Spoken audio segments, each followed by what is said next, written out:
Your host, El Vago, owner, operator of El Vago Burger Barbecue, located at 4701 Banana Drive, Motown, Texas, Molina neighborhood. Welcome to the Volo Podcast, home of the black sheep and the outcast. Welcome to the Volo Podcast, no cap, true stories, what you know about that?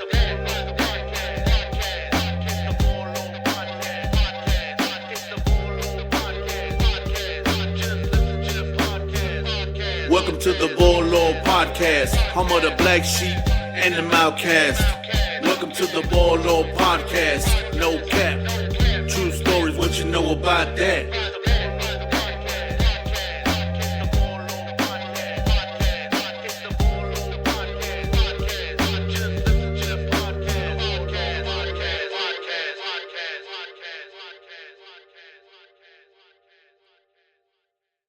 Welcome back to the Volo. I'm your host, El Vago.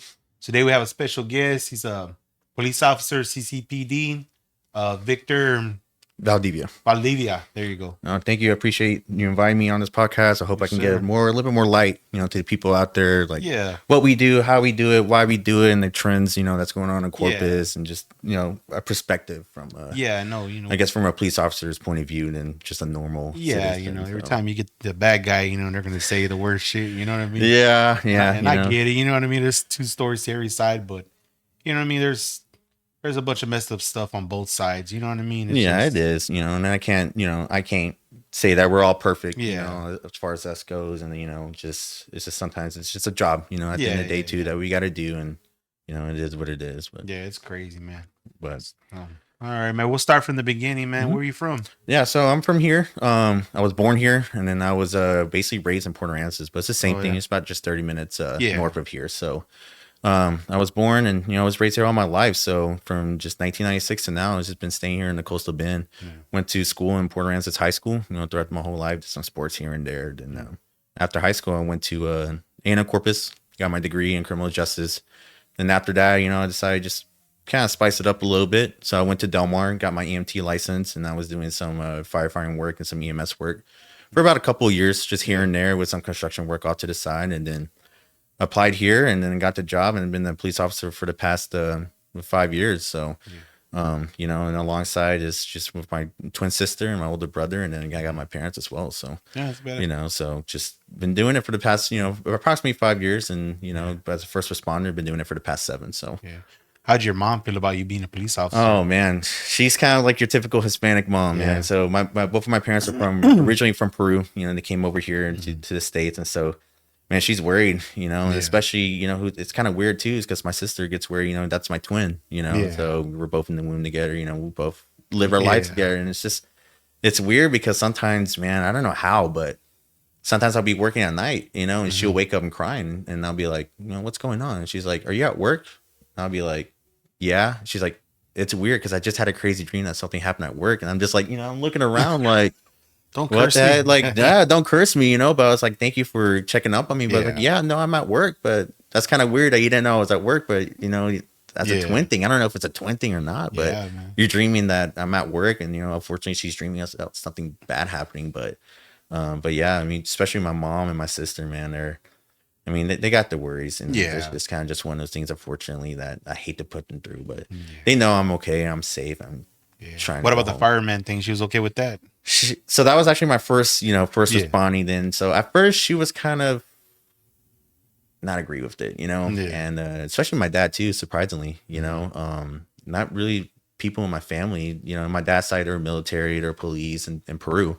But as far as like on my mom's side, nobody was that. And as far as the United States, like nobody on my mom or dad's side, they're not police officers or first responders in general over here. So she was kind of, iffy about it, but it was just a small town. Port A is only like 3,000 people. So it wasn't something like every day. Did you ever see anything crazy putting out fires? And did you do anything? Yeah. So, I mean, I did it all, man. And, it just kind of amazes me what nature can do. It's just, I've been into burning homes. I fought fires, so fully engulfed, but it's just crazy. Even the stuff you put on, like you're able to go inside. It's just that feeling, that sizzling heat, and like you can actually feel your skin sizzle.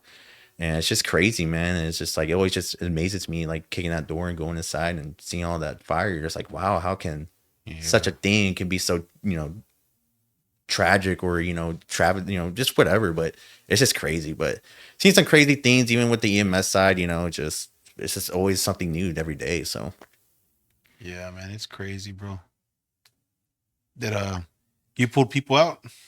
No. Usually by the time they're kind of smart about it, like in Port A, like I guess homes are becoming more and more modern, especially after the hurricane. Especially with all the new houses being built. I mean, we got hit pretty hard. So, code came in and, people with the old houses have to upgrade and get up to code and things like that. But I haven't really pulled anyone out. No, I haven't had that chance to, I guess, be that cool in a sense. So. I'm sorry, man. I'm texting. No worries. But yeah, man, it's just crazy, man. And I started at a young age too. I think I got into the EMS and fire world I was like 20. Yeah. And I did it up to then. So I was just like, man, I'm a college kid. Just let me see if I can hit up my local fire department. Did it, and then went to EMT school and all that, and started from there. So yeah, that's better. How long did it take for you to get it? So the fire department there to just volunteer, but for my EMS, it took me 6 months to do a class. So you do like 6 months of classes for your clinicals. You got to do all that, write outs and whatnot. And then you the national test, which, man, that was hard. Yeah. I don't even know how I passed it to this day. That was like the hardest test, man. That was like, I went up all the way up to San Antonio just to take it. And, I went ahead and did it, and, it was hard in 6 months, but I did it, and after that, you just become a certified EMT. I'm just a basic. I'm not like a paramedic or anything, but I still did it. So, yeah, you're nervous taking the test. Yeah, because like, man, you're moderated, and then like, it was so much like it's just like drinking out a fire hose, man. Like all the information they put out to you and stuff. So, I had two choices: either I can go to San Antonio the next day once I finish my classes to take it, or I had to wait about a month to take it in Corpus. And I was like, nah, I got to do it right now because like it's still fresh in my mind and whatnot. So went up to San Antonio. Once I was done, I was like, dude, there's no way I passed. I was pissed off by myself. I went to the Riverwalk by myself in San Antonio, ate food by myself, and I was just feeding the ducks. I was like, man, like that's it. All sad, like all worried. And then about a week, it said, congratulations, you passed. And I was just man, like, I bet you were happy, huh? I was more shocked, honestly. I was like, there was no way, because in high school, man, science wasn't my favorite. It wasn't my top suit, even in college too, it wasn't my top suit. Like anatomy and things like that. Anatomy I kind of got down, but just science in general, man, I had to have problems trying to get it down. So when I passed it, I was like, man, like, am I good at science now? Can I become a doctor, or whatnot? So it was just one of those things, man. And it's just like I was just happy. Yeah, I was happy, shocked, everything. Yeah. So what made you want to be a cop? Man, it was something I wanted to do since I was like 5 years old, because I have an older brother, right? He's like 15 years younger or older than me. So, 5 years old, he's 20 years old, and he's disabled. So he lives with my parents and stuff. So when I was a kid, man, obviously he's 20 years old. He's going to watch movies, watch shows, whatever. So remember, ever since I was a little kid, man, he would start watching Cops, because that was a big thing back in 90s and then early 2000s, So that was just like, that was crazy. So I'd be there I remember like watching Cops with him, and he would watch the first Bad Boys, the second Bad Boys, and just all that stuff, man. So it just like amazes me, and I was just like helping people, always put other people like first besides me, and that's just something I always tried to like interrogate into the jobs that I try to do and whatnot. So that's why I always want to do, just help people, meet people. Everyone has a story, and I like to hear their stories. And everyone's different, and then especially since my brother was handicapped, I always respected that. Like no one's the same, and so I kind of learned that from a young age, that no one's the same, everyone's different, and everyone has their story. So you need to be respectful, and you need to hear them out and see what you can do to help them. You never thought about joining the military? I did, but man, my eyesight sucks. I have like poor eyesight, but even my dad wanted to, and I guess military just like it runs in the family. So on my dad's side, and I wanted to, like Army, Marines, or Navy, but I was like, let me go to college first, let me get that degree, and then I'll probably go to the military. But once after that, man, once my eyesight kind of just got worse, like I want to go in the Navy, but I was just like, I want to do the cool stuff, but with poor eyesight, I heard you can't. But I don't know if that's a myth or not, but everyone says LASIK, but I got astigmatism. So it's pretty bad. So I think for the betterment of the country and stuff, I think I should back off a little bit, so just to focus on my contacts and whatnot. So how old are you, bro? I'm 28. You're 28. Yeah, so I'm 28 years old, and How long you been a police officer? So about approximately 5 years. 5 years? Yeah, I joined in 2019. That's when I first started the academy. And then out in the streets, it was the beginning of 2020. Yeah. What do you have to do to become a police officer? So you got to do your applications, right? So you do your questionnaires, you fill out the application. It's pretty much like basically your life, you know. And then after that, they send it off, you know. But first you do all that, I kind of skipped the part. You got to do a PFT. So you got to do your physical and whatnot, and then to see if you're able, like, physically fit to go on. And then after that, you do the applications and things like that, and then you do your backgrounds, a polygraph test, like an oral board interview, and you kind of just, you know, you go to see a counselor or like a psychologist to see if you're fit for the job. You don't have any past traumas that is going to affect you for doing your job. And then once you get the okay from that, you know, you go in the academy. I mean, it sounds easy, but it's a long process. It took about maybe 3 months for everything, you know, for everything to the application process, to go see the psychologist, to go get your health screen, to do the background, the polygraphs, the oral board. So it's a long process, man. And make you take a polygraph test? Yep. Yeah. What kind of questions they ask, if you mind me asking? And it's pretty much just the same thing as the application, you know, like a psychology thing? Yeah. No, not the, and the psychology thing, they kind of just say like, hey, like, you know, tell me about your life. Like pretty much what we're doing right now. Yeah. You know, just having a one-on-one conversation, and, you know, and obviously they're going to ask, like, you know, what was the most traumatic thing in your life and things like that, to see, you know, if it's going to affect you or not, you know. But yeah, the polygraph, yeah, that was kind of crazy, but yeah, after that, man, it's kind of just a breeze. And then you get your, you know, your letter of I guess of appointment, and say, hey, you know, you start the academy this week, come prepared. And you went through the whole thing of getting tased and gassed and I did it all, man. Yeah. How was it? I'd rather get tased repeatedly, like 10 times over, than get pepper sprayed. Yeah. You know, because pepper spray is just me a piece of liquid, but, you know, it lasts about 25 minutes, and then you think it's done, and then you go home and take a shower, and it comes back, and then it sometimes lasts for 3 days, you know, because it's just still on your skin, and it runs down, and unfortunately it's going to hit places you don't want it to hit, because, you know what I mean? Like, because, and then, like, it's just a problem, because when you shower, right, you just get that run off. And you think they hit you extra harder just to? I hope not. Yeah, because once it hit my eye, man, that was it. I was like, I couldn't see. And the taser, what did it do? For me, everyone has a different reaction, right? And that's something I learned after the fact of, like, being in the field and stuff. But for me, I clenched up. I could process what was happening, but I couldn't control what I wanted to do. Yeah. So if I wanted to fight back, I was just clenching so hard, and you know, like the first thing first it hit me, I just felt like just straight. I couldn't move. And then I just felt my left leg just start rising up, because my hamstring started to cramp up. Oh, man. And then so next thing you know, you just hear like down on down. And, you know, once it's done, it's done. They hit you the one with the needles, the shooting one? Yep. The prongs. The prongs. Yeah. They hit you with the prongs. And for the ones that didn't get hit with both prongs, they followed up with the drive stun, which is. You ever seen videos of dudes getting hit with it and don't do them shit? Yeah. That's fucking crazy. It's crazy. And that's honestly just like either their adrenaline's just way up, or they're just chemically induced. Yeah. You know, and yeah, I've seen videos where like they pop them and they just. Yeah. Keeps like, going. What the heck? Have you ever hit somebody with them? Yeah. Yeah. I had a couple of runs, and at first I usually try not to do it. But now, since I've been on a couple of years, and, you know, for 5 years, and I'm 20 years old, you know, I'm not the youngest, but I'm not the oldest. And I just like, it's a tool. I'm going to use it. You know, do I want to use it? No.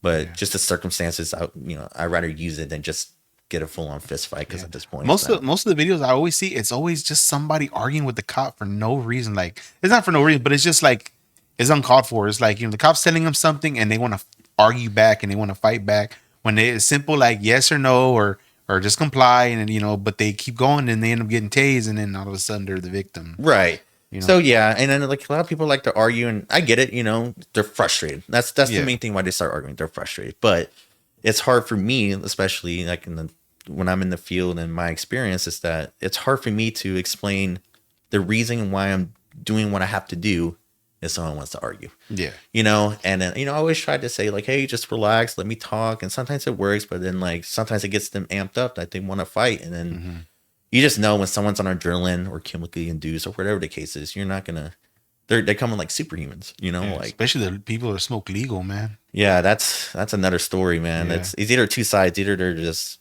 passed out like a zombie and either sleeping standing up, or they're just they're just going nuts, man. And it's like superhuman strength, honestly. Like one person, even though like I'm 165, like, you know, I'm not a big boy or anything, but someone could be the same size as me. They could be a little bit smaller, like 150, 130. But when they're on that stuff, man, they feel like they're 215 pounds and they can bench 315 for reps. Yeah. You know, and it's just crazy what that drug can do, especially that synthetic, man. And it's just, yeah, you could buy it, like, you can get it for so cheap from what I heard too. You know, it's just nuts, man. And it's just something, unfortunately, that it's not mainly like a common drug, but it's mainly a common drug for the transients, you know, the homeless people. And that's usually what they use. But it's just crazy that superhuman strength is just on a different level, man. And that's just something else. But, you know, have I run into it like a lot? Yeah. Especially like when I first got on, it was crazy compared to now.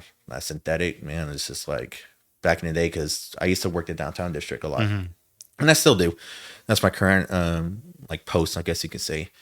But when I first started out, when I was on the FTO program, every day, man, it was just when that Stripes on Leopard and Staples was open, it's crazy. Nothing but synthetic going around and people being affected by it. They shut that store down, right? Yeah, thank gosh, man, because it was just that was their hangout spot, you know, and you know, because you got the jail right there, so when people get released from jail, like especially like the homeless people, they go straight to the Leopard and Stripes, get a Coke, and then they start hanging out there, and you're just like, hey, you got to move along, you know. Like, you're affecting business. I think that's why they shut it down. I think they move over to the one on Ayers now, right?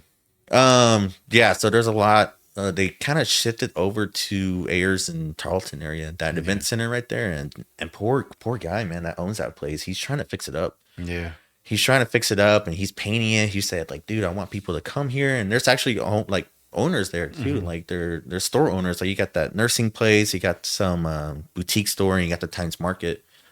And you know they gotta conduct business too, and it just sucks because like they're there and it kind of deters people, you know, like it deters people from going to that business, and it affects their business as well. Like maybe that's their living or whatnot, and it's just poor guy. He's trying to fix it up, but it's just people keep hanging out there and kind of messing it up a little bit. So yeah, that legal shit's pretty cheap, man. That's a dirty ass drug, man. Yeah, I think the last time I asked, it was a long time ago, but I asked, I was like, how much is it? And it's like $5. Yeah, $5 a gram. Yeah, I was like, how much you get this, by the way? Because I was just curious, because like a lot of people, like homeless people, were using it. I was like, you say have no money, but you know what I mean? And I was how do people get charged on that? Like if they get caught with it? So it's just a possession of I think it's a PG2A.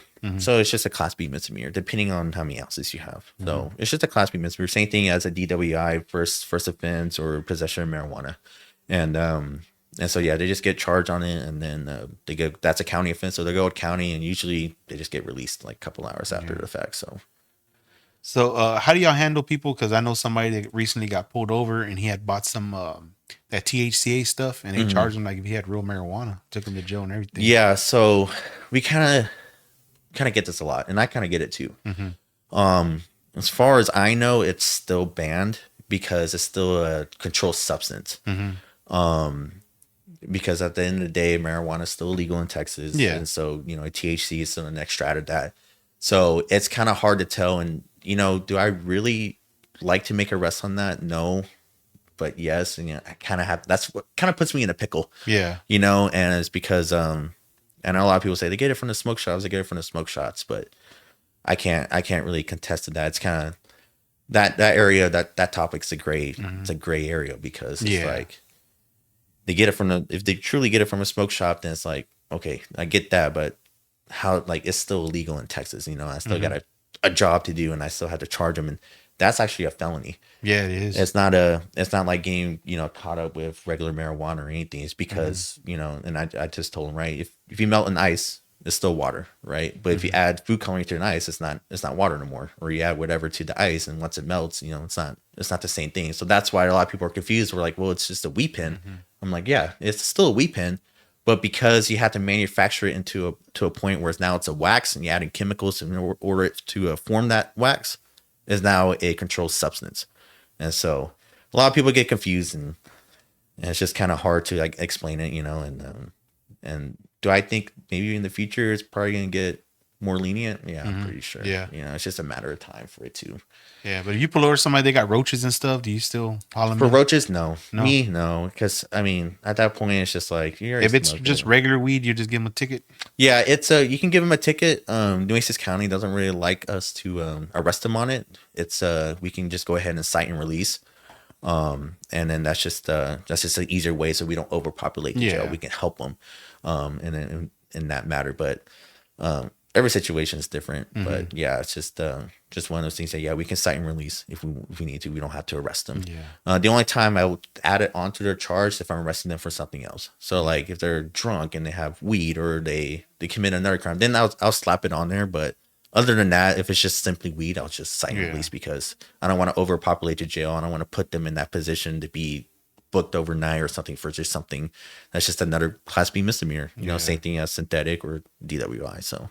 Yeah, so synthetic and the marijuana is the same charge. The same thing. So charge. That's all depends on how many grams you have. So it all comes to that. So it's the same thing as DWI. So a lot of people feel like I'm gonna get a DWI. I'm like it's the same as getting. I'd be sad as hell when I got pulled over and had announced to me I have to go to jail for it to get it thrown away. I know, right? Yeah, right. To get it thrown away or stomped or whatever. But it's well, it's better than go to jail, I guess. I know, and it's, you know, sometimes it's funny because I'm just like, if it's just like a roach or something, I'd just be like, hey, stomp it out. And they're like, really, boss? I'm like, it's either this or I can take you in. And like, really, boss? Like, this is gonna hurt me so much. And you just see them doing it, and they're like, dang it, like, damn it. Like, another question I have for you: do y'all get to pick your own weapon, like your own? No. So this is all city issued. As far as like when we carry off duty, we can choose our own. But as far as on duty, everyone has the same except for the SWAT guys and we might call it. Yeah, everyone's the same. It's a city issued firearm. We carry Glocks. No, we Smith and Wessons. Smith and Wessons. Yeah, Smith and Wessons. So everyone carries the same Smith and Wessons, and it's all city issue. But how do you feel about that gun? You feel safe with it? Yeah, I feel safe with it. The only problem with me, like that I see, is like it kind of rusts a little bit, but that's just because we're about to water. And this is that salt and that there's that salt in the air, man. It kind of kills everything. Can't even have a nice car out here. Yo, I know, man. Like, I used to have a nice lowrider, man, and my rims would always rust like fast, man. Fast, no matter how hard I try to keep them clean, whatever. And, I know. That salt water gets to it. When it comes to my weapon, it comes to my stuff, man. I'm just like, they're scrubbing. And I'm just like, it's not, there's no way I can get this rust off. And it's just one of those things. But other than that, man, I like it. It's pretty neat firearm. I have one personally. As well, like a miniature, and I have a Glock as well that I carry around as well. And so I love Glocks, man. I can't have a gun anymore, but when I did, I've always liked Glocks, man. Glocks. I'm glad you clarified that. Yeah, you clarified it. But yeah, the Glocks are. I feel like they're there's a pros and cons to it. The pro is that it's sturdy. It doesn't rust as much. It's very built tough. But the cons of it is like I feel like they're kind of getting into their head of how mainstream they're becoming. And then that they're just kind of like, I think Generation 3 and under were the best ones. Yeah, I think so too. I have a Generation 3, and it's all right. It's not bad, but you can just kind of tell they're all just the plain thing. Like if Glock comes out with a new gun, everybody's gonna go crazy for it. It's just one of those. Yeah, things. It got popular through rap videos. And stuff like that. And just stuff like that. So, the 100 round drums. Yeah, the 100 round drums. It's crazy, man. Like especially like Glocks, man. They're so easy to modify. Yeah, these days they're making them automatic now with those the switches. Yeah, that's federal time. That's not like you get caught. But that's serious time though for one of those, right? Yeah, it's serious time. Like if we were to pick someone up for it, we'll do our thing, but ATF is gonna pick it up. Because that's those Glock switches, man. You can't. That's dangerous. Yeah. Especially if it gets in the hands of someone that doesn't know how to control it. It's nuts, man. And now I'm finding out that you could just it's 3D printers. Yeah, 3D printers make them. They make them, and it's just crazy, man. It's just like, and it's just that Glock, and that's why everyone mainly has Glocks, because you can modify it to whoever you want. You can get them. Do you own any Class 3 weapons? No, I don't. No, I'm just simple. You ever thought about getting one? No, I'm not really too much of a gun fanatic personally. No, but I don't have like a whole safe of guns or anything. Yeah, I kind of just use it just for protection and whatnot. That's just me. I don't really got to get carried away. It's an expensive hobby, Yeah, I know some guys in the past who were ex-military or police officers, and they got crazy weapons. Yeah, they got crazy weapons, man. But that's just not me. I try to just like one or two. That's it. You know what I mean? That's just to keep it. Yeah, I see you're tatted up, man. They let you have tattoos now. Yeah. So when I first started on, the policy was still no tattoos, no beards, and so I didn't have tattoos or beards, but just about like a year or two ago, they started allowing it, and I kind of like it. You know, it just I think over like I know before, especially when I was a kid too, like tattoos weren't as acceptable. You know, if you see someone all tatted up, you're just like, whoa, you know, like. You know, some people be I kind of missed that though. Back in the days, whenever only certain people were them. scared of you. Yeah, you know what I mean. It was because back then it meant something. Now everybody. Yeah, everyone gets it. You know, but for me, you know, in my point of view, it's like okay, now we're teaching children, we're teaching people, like police officers and nurses or whoever, right? You know, this just keep becoming more acceptable. Like kids growing up can see like. Hey, you know, if they see a tatted guy up like you know, they could probably feel comfortable coming up to you now. Yeah. Unlike back in the day, you know, like even my mom and dad are like, oh, like he's got a lot of tattoos, you know, like don't look at him or you know what I mean. But you know, I think it's great that we're doing it too because it just shows like people like it's coming more and more acceptable. You know, just depending on the tats as well. So, but yeah, that's what I like about it. So I got these tats and yeah, man, that's also an expensive hobby too. Yeah. You know, it's just once you get once done, and you want to get more and more and more. So, what are you? Just a city cop or gang unit? So I'm just a regular city cop. You know, I just work for for Corpus Christi only. I don't work for the sheriffs. I don't work for the troopers or anything. I just straight, you know, answer calls in the city. And we all have zones, so I'm just in the downtown district. So I mainly focus on the downtown district. You know, in that aspect. So I only work for the city and then just pretty much it's in the zone that they put you in. You ever thought about doing anything else in law enforcement like SWAT or I thought about detective or anything like that? I thought about it, but I still have me personally I still have room to grow. You know, every day is different. I'm not going to be the guy that says I know everything because I don't. Yeah. You know, I still ask for advice. I still ask, hey, how do I do this or how should I go about this situation? And so me personally I would like to maybe like SWAT or something, but right now, like I'm just like living life because that's a commitment in its own. I'm just living life. I'm traveling. I want to do what I want to do first. You know, I have no kids, so I'm still living life. You know, so maybe just later down the line when I have a little bit more free time, I guess you could say for my job, and I'll do it because right now I'm still just living life. What would you be your first thing to do? Man, I really want to do DPOs, which is the direct patrol officers. They kind of do more like they go out to the community, they engage with the community and stuff like that. And I really like to engage with the community. Yeah. Because I want to see who basically I'm protecting, you know, who I'm serving, who I'm servicing. And they kind of do that. But like right now, like especially since it's me and like I'm in the downtown district, I'm answering calls, you know, it's kind of hard to do that, to break away and do that to meet, you know, go to the local senior center and see who's there, you know, say, hey, my name is this and that, because it's just the calls, man. The calls just stack up. We're just trying to just knock them out. So what's your daily stuff though, like that you get calls for? So for the downtown mainly, it's a lot of homeless people. And then for like citywide that I experience, it's a lot of like mainly just couples going at it. You know, whether if it's assault, domestic violence, or just arguing, you know, and unfortunately it's just something that occurs every day. You know, that's just that's the most common ones that we get. Usually the morning guys, they get, you know, overnight burglary reports in the morning. Once they log in, they have to go do that and whatnot. When I was working nights too, it was mainly a little bit more calmer, surprisingly. But same thing too, it's just a lot of people were arguing with their couples mainly, and man, just back when I was working nights before I got off, we were just getting a lot of those Kia boys just tearing shit up, you know, just those Kia boys are the ones that are breaking in the Kias and shit. Yep. And you know, it's surprisingly because it's not your 16-year-olds, 17-year-olds. The youngest one I caught was probably 12 years old. Oh no shit. Yeah. And they're driving, you know, it's not only Kias that they steal Hyundais too. And they were in a stolen Hyundai, and they obviously they can't drive, so they wrecked the crap out of it, and they stole another Kia and they wrecked that one. And it's just and then we got to him like, hey, how old are you? He's like, I'm 12. And I was like, what the heck? You know, like, does your parents know you're out here? And they'll say yes because they don't want us to call their moms. Yeah. But then we call their moms, they're like, hey, do you know he's out here? And they're like, no. And it's crazy, man. Like, especially like I at 12 years old, I wasn't thinking about stealing cars. I was thinking about like, hey, midnight release for the Xbox, or whatever, just stuff like that, just like what 12-year-olds do, or like, hey, I got homework, And I think the main problem with that is for social media.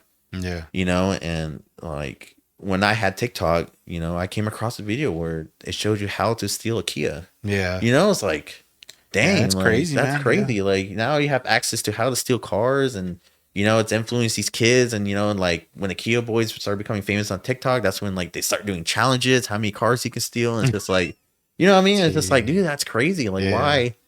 That's just nuts. I never thought that social media will get to that point. Did you ever get to arrest that little kid that was driving around on Castores? No, that's not my area, but oh my gosh, I know some officers that were dealing with that. I heard them talk about it. What do they do to him? His parents get in trouble or anything? I think the parents got kind of a little trouble. Yeah.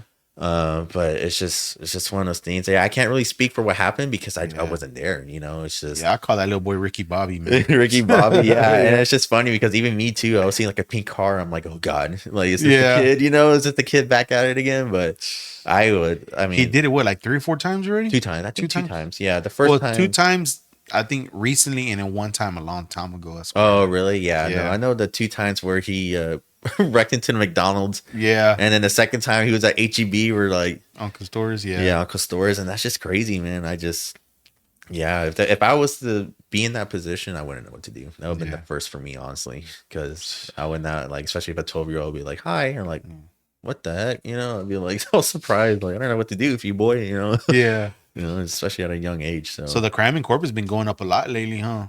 Yeah, especially over the weekend. Well, this past weekend was crazy, man. That's crazy. But yeah, it's and like I said, it's mainly kids that are doing it, and I don't know why. I just don't get it, and especially when I run into them, I'm just like, what's the point, And of course they don't want to talk. Yeah, like I'll handle it, or nah, I got nothing to say, But it's just like, dude, you're ruining your life at such a young age. Yeah, there's no reason to do this, and I don't know how, man. Like these kids are getting like highly accessible to guns lately too. Yeah, I know. How beats me. I know. Are they real guns, or are they 3D printed guns? No, they're real guns. They're real guns, and they get the attachments and stuff. I know some will be coming from they burglarize cars and stuff because people like to leave them in there. Yeah, don't do that. And that's how they were able to get these guns, because they'll break into the cars, or maybe their friends will break into cars. Like, hey, I got this piece and they'll probably sell it for cheap. I'm not gonna do retail, because they're not really smart, and they'll get pawned off, and that's my guess on how they get them. And but yeah, man, this crazy week too, and this past weekend, it's like no one can have a good time anymore. I know, man. Especially over there. There's like, I mean, prayers go out to everyone involved. That's a lot of people. I didn't in my all years. I can't recall that many people getting shot in one night. Well, 10 people got shot that night. I think that's what I heard. Jesus. Yeah, and that's just crazy, man. It's the Wild West, man. And it's just crazy too. Like, I get it, and it's Halloween weekend, and people want to drink and stuff, but it's just nuts, man. It's like, and me personally, I have worked, Halloween weekends, and it kind of gets like that because just people just like to drink, themselves to a point where they just get, obviously not everyone's a happy drunk. Yeah, that's the one thing I kind of always, thought about what people say whenever they want to like ban guns. They want to take guns. It's like, yeah, I want to ban guns, but you want to take away from the people that can carry them legally. You know what I mean? Yeah. People that do it illegally, they're going to get them no matter what. You know what I mean? They don't care if it's legal or not. Yeah. If they want a gun, they're going to carry a gun. Yeah. And some people follow the serial numbers and whatnot. And, I mean, it's your right to carry guns. And I just think people need to be more responsible with it. Yeah. And how they handle it, and how they use it, especially, it's just one of those things where it's just that one's just like, just a great area too, because everyone has their own opinions about who should carry it, who should be able to obtain one, how old you should be. And it's just one of those things where it's just like, that could be like a 2-hour long talk. And, it's just hard because it's our second right, but some people just don't know how to handle it. But a lot of people y'all catch are kids, right, that have guns? Yeah. Yeah. Yeah, fortunately. And I remember one time, it made the news and everything. I was going to a different call, and I saw CCISD following someone, and I saw him duck into a neighborhood, and I was like, let me make sure he's okay.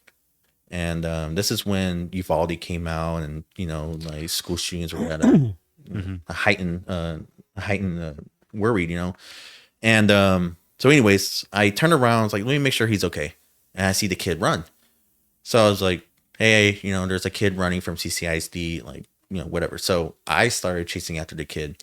Well, came to the fact, once I caught up to the kid, he had a gun in his pocket and he took it to school. Oh shit. And CCISD didn't really know about that until after the fact when I pulled it out, and I was pissed, man. I was pissed at the kid. I'm like, dude, why would you run? Especially with the gun, man. Like, and then he had a friend in school as well that also brought a gun, and they caught him in the school. And what was the purpose of it? I don't really remember. It was like 3 years ago, but they made a big thing because, again, it was just one of those things where Uvalde just happened, and we were just trying to like, and then and it just sucks too because when that stuff happens, it becomes like a chain reaction. That Uvalde incident, whatever. Mm-hmm. If that would have happened here in Corpus, you think y'all as police y'all would have handled it the same way they did? Yeah. As far as they did, we'd probably do like 180 because now it's what we did after that is we did nonstop active shooter training. Mm-hmm. Now it's actually not a law, but when we do our in service each 2 years to like, basically like continuing education hours, mm-hmm. They're now putting us through a 3-day or a 2-day course that every officer in the state of Texas must mm-hmm. take that refresher course. But what I was talking about, like how the dude was shooting kids in there. Nobody wanted to go in there. Yeah. I don't want to, I don't want to like stir the pot or anything, but it was just very sad. Would me personally hearing all that, I don't think I could. You could have. You think you would have went in? I would think I would win it, even though that means costing my life. Yeah. As I can't just bear the sound of that happening and not doing anything. You think they were scared or they couldn't go in there because they're getting charged for it now, right? Yeah, I think some of them are getting charged. I heard it was mainly just more miscommunication. Mm-hmm. And that's just another thing too, where when especially younger officers or just officers in general, like, because from what I heard, the chief of police said, no, don't go in. But there was officers that wanted to go in. But because of he's the chief and whatnot, they didn't go in and were obeying orders. So what our police department did was now nobody can't tell an officer yes or no to go inside an active shooter incident. Mm-hmm. It's going to be up to us. And we cannot get in trouble for let's say in this instance, someone tells me a higher up, right, says, hey, you can't go in, like stand by, let's wait for whatever. If I can literally tell them, say no, and I go in and I won't get in trouble for it. Mm-hmm. Because I think that's just nuts. We can't let that happen. Yeah, man, that's horrible, man. That's just it's that, man. Once I heard that, it's just crazy, man. And that's just, that ties back what we were just talking about like 30 minutes ago, like how some people are able to access a gun when they shouldn't, Yeah. But it's just one of those things where how did he get it? And I forgot the whole story, but yeah, it's just, that was literally a turning point for law enforcement. I don't think only in Texas, but around the whole country. Yeah. That was nuts, man. That was just something that. Yeah, that was horrible. That was just, I can't wrap my head around it, Yeah. And it's just. Yeah, I remember. Do you remember whenever somebody had said over here it was going on at Ray, probably about a year ago? Yeah, someone called in and then I think that was like kind of a few months after Uvalde. And of course parents, they're concerned for their child, they're concerned for, their loved ones, and that's totally understandable. And especially since it was still being fresh after Uvalde, like it's just one of those things where like we still did what we did, but of course parents, like I'm gonna go in, this and that, and it's just something that if a parent goes in, will they get in trouble for it? I was never I wouldn't know, to be honest. I'm not gonna say yes or no. I would understand why, but then at the same time, if they go in and we're looking, let's put it this perspective, right? Let's say the shooter is wearing a black shirt with someone wearing gold sunglasses, and then a parent goes in kind of wearing the same thing. Yeah. How are we gonna differentiate the two? You know what I mean? Yeah. It's just I was like, I get it, like their loved ones inside, but it's just something that's, we gotta put that. Especially it was me all tatted up running into your yeah, no, right? Yeah, but yeah, it's just one of those things too, where it's like, Yeah. hey, the shooter's wearing, you know, and they usually wear combat boots and stuff. Like, you know, they're wearing, you know, a blue shirt. You know, this is what he looks like. This is and that. He's wearing blue jeans and shoes. Well, someone comes in the same thing, wearing the same thing.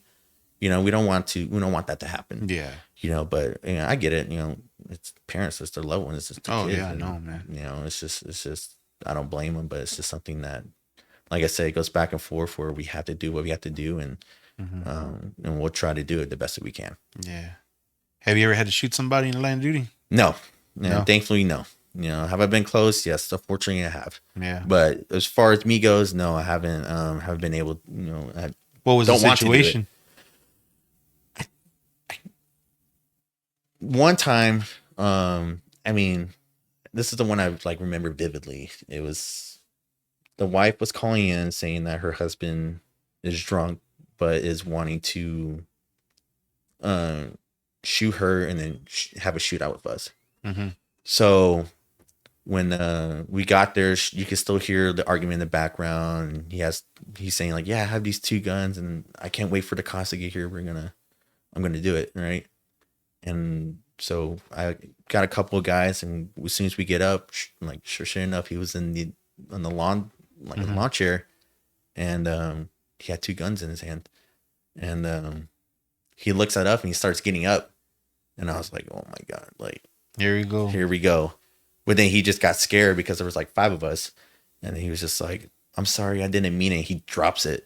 I was like, oh my god. But you could hear like everyone breathing heavily. We're just like, dude, this is not gonna be well if he actually tries to do that. And that was probably one, like me vividly remembering, you know, the close call that I had. But I try not to get to that point, and I don't want to get to that point, you know, because that's just one of those things. I know it's a hot topic right now, especially with the last 2 that happened. It's just one of those things where it's not only going to affect us. It's not only affect the families and stuff, but it's going to affect us. You know, am I going to, hopefully, you know, knock on wood, that never happens. If I go through that, like, am I going to be okay? Probably not. What do officers have to go through after they shoot somebody or kill somebody? Right. So after that, they get transported to the main station. And what a lot of people don't know about this, and this was an eye opener when they told me too, you know, is that when they get to the main station, they give their statements and whatnot, they're actually read their rights, and they're actually being charged with a crime until the investigation is complete. So like I said, so if you shoot someone that's still alive, or you shoot someone and, you know, they unfortunately pass away, you get charged with murder or whatever the charge is that correlates to what happened, and you actually read your rights, you know. Yeah. And it's not one of those things where in the movies like Bad Boys, or, you know, all those cop movies you see on TV or the shows as well, where you shoot someone and the next hour you're back at work. It's not like that at all. You know, you got to give your statement, and then, you know, what happened, why'd you do it? You got to articulate it. Then they got to do their investigation to see what you did was right or was it wrong and whatnot. And then after that, they kind of, you know, it gets sent out to a grand jury, and they're the ones that say, hey, we're going to try this or we're not going to try it. And a lot of people just don't know that you get charged with it. You know, do you think it's gotten more stricter recently? Yeah, I think it's gotten more stricter. You know, I haven't been in that situation, so I can't say yes or no, but what this department is mainly focused on is more de-escalation. You know, we don't want to get to that point. I don't want to get to that point. Yeah. You know, I don't want to get to a point where I'm having to draw something or fight someone or whatever the case is. You know, I want to just like, hey, like, let me hear your story, you know, and let me see what I can do to help you out, you know.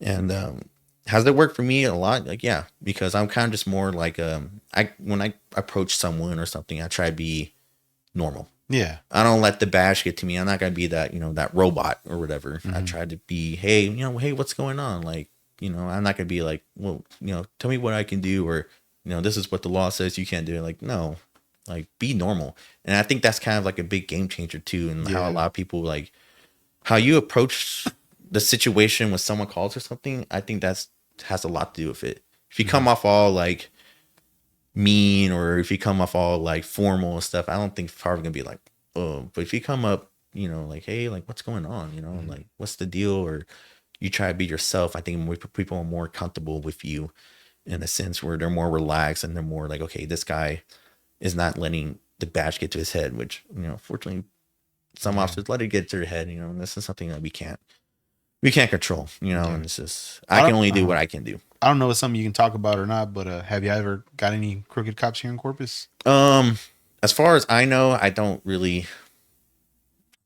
you know, I can't speak for that. And, I just, like I said, all I can do is how can I become, I guess, like a good cop, you know, in every situation. How can I guess change someone's perspective if I can, you know, how can I make it seem like, hey, like this cop is a good cop? Have I gotten compliments like that? Oh yeah. Like, hey man, that cop is cool. That's a good cop and stuff like that. And that actually makes me happy because I'm like, okay, I'm able to give this guy or girl hope that, you know, like there's at least one cool cop, you know, even though they hate all of them. And I have that too happen before where they're like, man, I hate the laws, but he's like, actually, you actually hear me out. Yeah. And I'm like, well, yeah, because I'm not going to let this badge, get to my head or whatever. Yeah. I'm not going to let this badge be like, oh, I'm a cop, so I don't care what you say or this and that. Like, at the end of the day, it's just a piece of metal. Yeah, I noticed about that when I met you because, man, you know, I've met a lot of cops in my life. And, you know, 75% of them are just assholes, whatever. Like, and I get it. They kind of have, you know, I get it. They kind of have to because dealing with certain people, whatever, you know, because, you know, the criminal people that I know growing up and being around with, they're the ones that, you know, you show a little bit of weakness, they're going to eat that shit up. You know what I mean? Yeah. And, you know, when I met you, you're real cool. You're real nice, whatever. You know, you come to my restaurant and stuff. And, you know, I saw that you were different. You know what I mean? Like, I'm not used to that. But there's a lot of good cops here in Corpus that I met that are, you know, they're really good people. You know? Yeah, and I think that's just kind of good because, like, we do have a really good relationship with the community.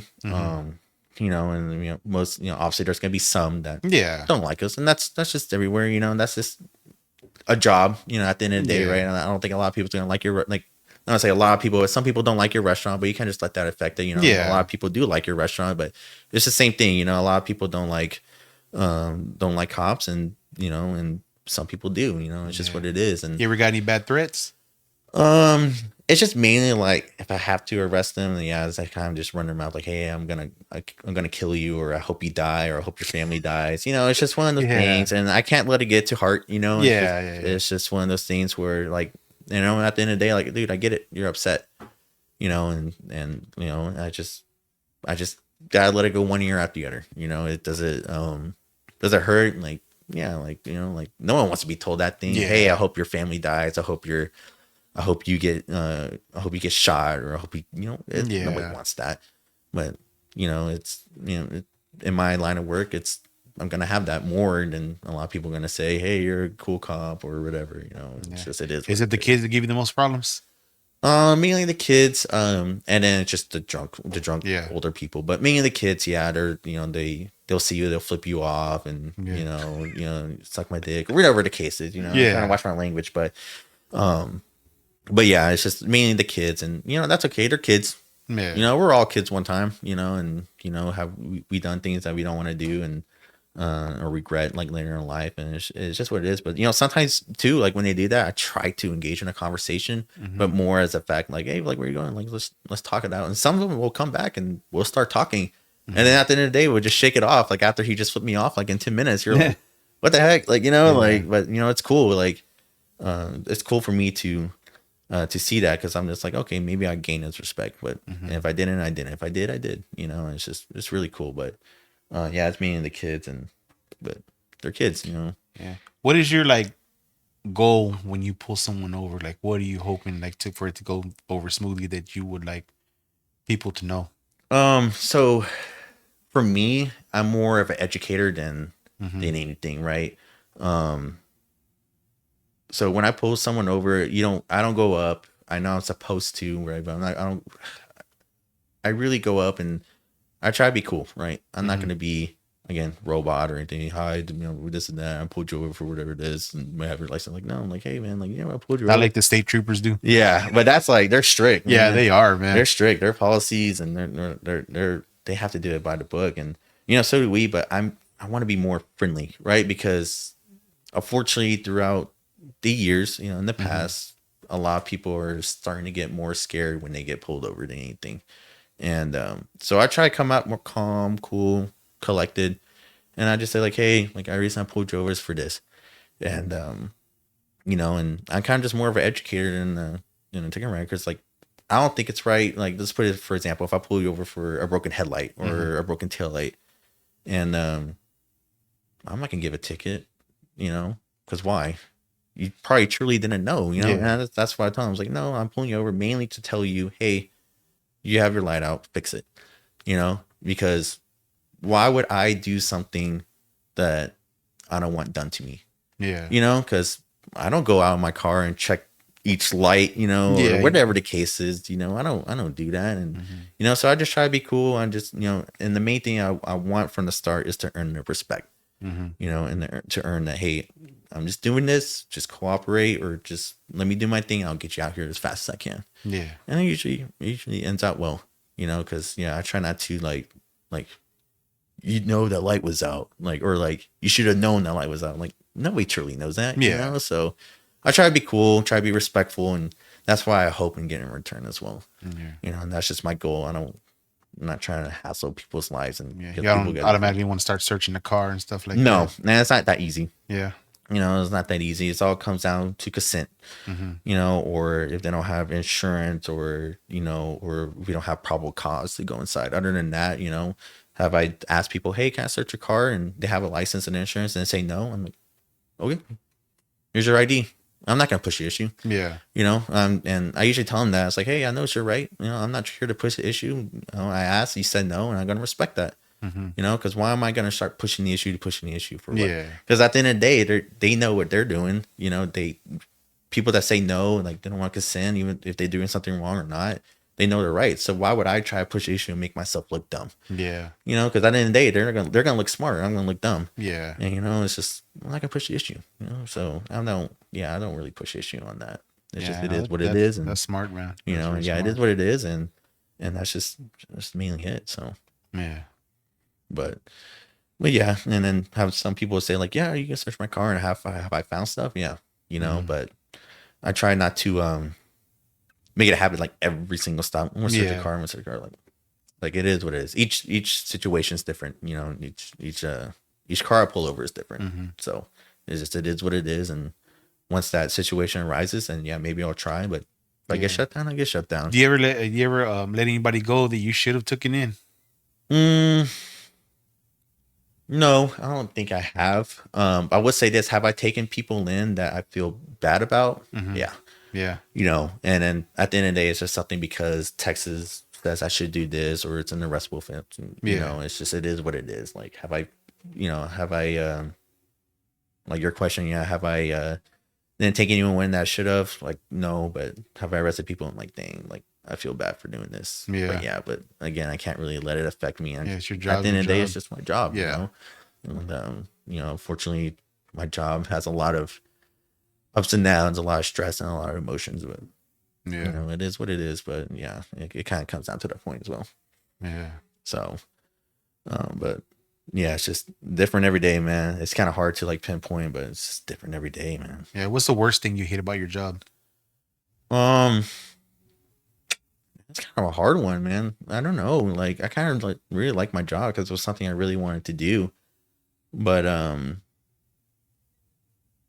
the main thing I hate, and then I know some people are probably like, well, that's what you signed up for, right?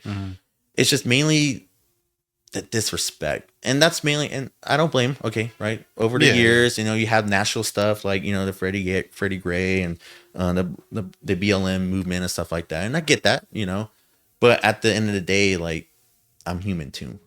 Yeah. I bleed the same color as y'all. I have feelings, I have emotions as well. And especially, when I try to give someone respect and I don't get it in return, like it kind of hurts me. But and sometimes I do think like, it is something I signed up for, but it's just something that, it still hurts me because I'm just like, what did I do? Yeah. What did I do in order to deserve this? And some people are just like, well, you're a cop. And I got that before, like, because they even tell them, like, what did I do to deserve? He's like, well, because you're just a cop. I'm like, okay, but I'm more just a cop. I'm a brother, I'm a friend, I'm a son, so it's just one of those things where it's just like, it kind of just hurts me because like, I'm just something to be buying my own business too. And just like, like, fuck you. And like, okay, you know, like Thank you. like awesome, like okay, like you know, but it's, I mean, it is what it is, but it's just so And y'all can't just take someone in for disrespecting you either, right? No, and it's just and you know, a lot of people think too, like, oh man, he's taking me in because shit or whatever. Like, no, like we can't do that. Yeah. You know, we can't just simply arrest someone because they're talking, because of the freedom of speech. Yeah. Right. It's, at the end of the day, it's just freedom of speech. Yeah. And that's y'all's First Amendment right. If you don't like someone, then what's the best thing you like about your job? Man, the best thing I like about my job is something new every day. Mm-hmm. It's something new every day, and it's just I like waking up, and I don't know if it's because I'm an adrenaline freak or what, but going to work and not knowing the known, you know, because right, there's a lot of people that work downtown. They work 8 to 5. They go upstairs in their little cubicle, and they'll be like, "Well, I know I gotta do that. I need to send this email out. I need to do this today. I got this today. I got this meeting or whatever." But for me, it's just like what I love about my job is like, okay, I'm going to work. What's my first call going to be? Who am I going to meet?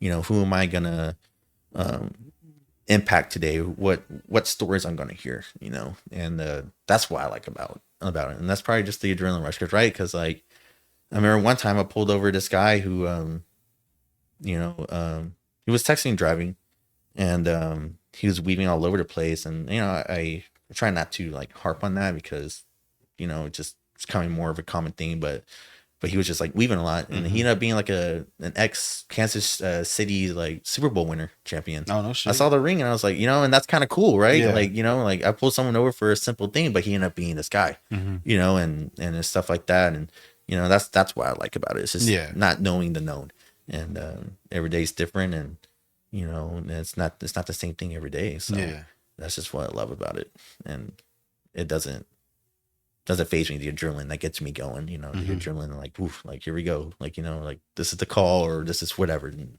it's fun, man.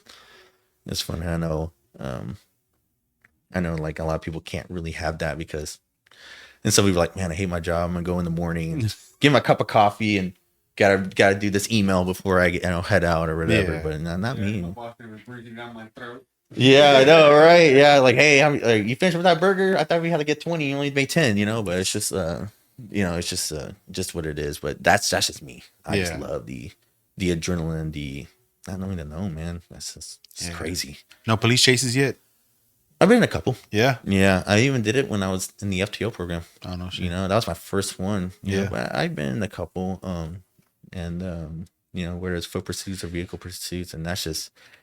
It's fun, but it's also dangerous. Yeah. What do you prefer, foot or car? Foot. Yeah. Right, because car, you're only just testing out the car's limit, but on foot, you're testing out your mental, you're testing out your agility, your speed, and whatnot. So, I love foot pursuits. You know, I haven't gotten to one in a while, but I know one time I did like a block and a half. You know, and that was just like the longest one I did, and it was just crazy, but yeah, I just love foot pursuits because it's just, you don't know where they're going to go next. You know, they're not on the road. They're going to cut through houses. They're going to cut through alleys. But, you know, in a car, they're going to go through roads and whatnot. But so me personally, I like foot. And it's just something I like that gets me, you know, the adrenaline going. I'm just like, oh boy, here we go. So check out the top comment. So, they pulled. Look for someone. Oh, wow. Really? Yeah, no, that's what I'm saying. Like, I try to be, you know, even sometimes too, like some people are like, hey, I have my plates. And, you know, in that regards, I pulled someone over. She had her children with her. And I was like, hey, I pulled you over because you don't have plates. She's like, oh, I got it right here, but I don't know how to put them on. So I was like, just give it to me and pop my knife out and put all of them on. Yeah. Let them go. I'm not going to write her ticket. That's badass, man. You know, and then, but yeah, no, that's a really good comment. Yeah, wow. Do it, yeah. And, you know, and it's not hard. You know, everyone has a different story. You know, that's just, you know, that's what you should do. Like, hey, try to get one. You know, it's just that simple. But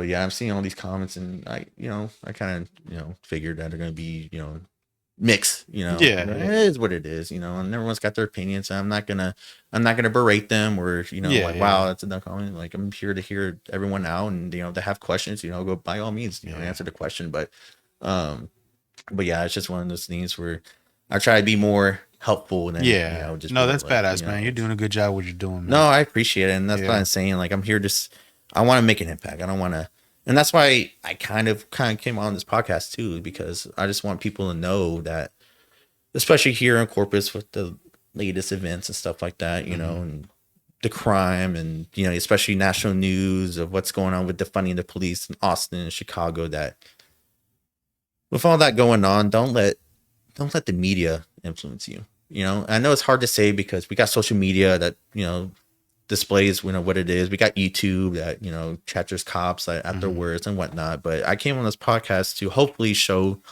you know, Corpus and your viewers. I'm not, you know, we're not going to get the whole Corpus, but hopefully some, that even though you're seeing all this, I hope you can see that there's at least one cop that is going to be open and honest and respectful and understanding, you know. And is this podcast may, you know, I don't want to say put a target on my back, but is it going to, for some people, they're going to maybe see this and be like, hey, dude, like you're an asshole or whatever. Probably, right? Yeah. But I mean, it is what it is, and everyone has their opinions. And I'm a very opinionated person too, as well. And I want to hear those stories, and I want to hear like why you think this and why you think that, and you know, and everyone's got their own opinions and their own topics. And I'm not here to, you know, change their minds. If, you know, if I can, I can. If I can't, I can. Yeah, we're already running out of time, man. Anything else you want to say before we end it? No, just you know, I kind of pretty much said it. You know, hopefully they can see that, you know, like there's some out there that they're actually good, and you know, they're not actually bad. And you know, if you see me on the streets, don't be afraid to say hi. You know, come out. No, fuck you. No, yeah, no, right? Yeah, if you tell me that, you tell me that. You know, I'm not gonna be like, you know, whatever, sad or salty or whatever. But you know, man, it's respect for respect, man. Yeah, respect is respect, and that's just the main thing. At the end of it, doesn't matter. Yeah. It's all about respect. Doesn't matter if you have a shield. Doesn't matter if you're a doctor. Doesn't matter if you're the president. Once you got to earn everybody's respect. Yeah, you know, and that's just the main thing. So, all right, bro, we're gonna go ahead and end it. We're gonna have another session. It's gonna be a bullshit session with me, friend of mine, Mark Pantoja, Javo, and Checo. So we'll be right back.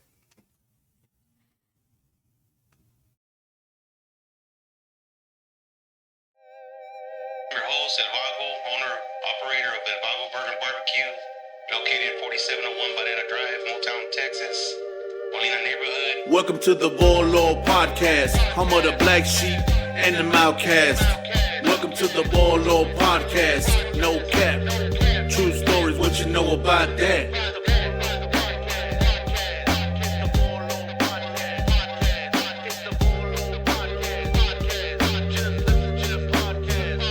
Welcome to the Volo Podcast, home of the black sheep and the outcast.